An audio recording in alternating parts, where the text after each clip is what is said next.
I've been 9 times on visits. I've visited many places in the region and met many people. Some I agree with, some I don't agree with, some I have neutral opinions on lots of things.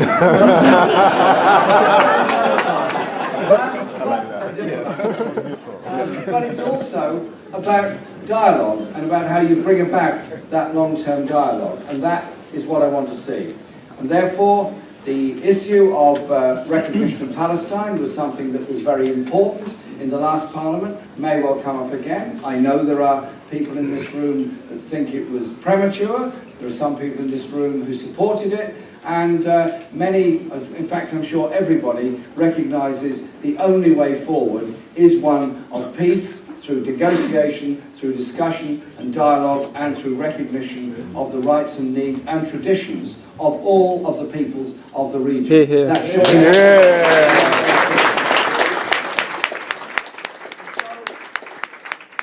I hope we can promote and encourage that peace process and that dialogue. I hope that that means we are able to ensure the siege of Gaza or the restrictions on Gaza are lifted. I hope that we'll be able to make progress. Well said. Well said. Hilary Benn will be speaking later, who's our Shadow Foreign Secretary, and obviously be doing a great deal of work on this. But as far as I'm concerned, it's important that we open the discussion, if you like, from the time that I've been elected as leader of the party, on the basis that I want to meet everybody, I want to hear all those points of views, I want us as a party to be a party for peace and progress in the Middle East in the best way that we can, by linking up with all those groups in the Middle East that want peace and progress, because as everybody knows, the situation is dire in many ways, with huge numbers of refugees all across the region, huge numbers of people fleeing from the war in Syria and in other places. And I want to say thank you to the community here, to the Jewish community and the many other communities who've opened their hearts and opened their doors and helped people that are desperate, seeking refuge and seeking a place of safety.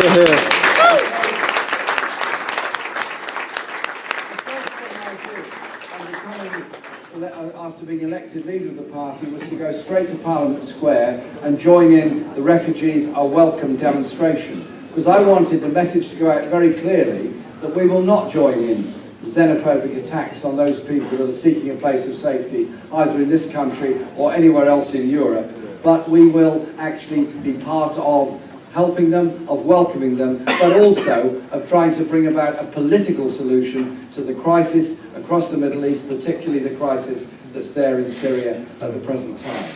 And so for me, there are huge challenges ahead.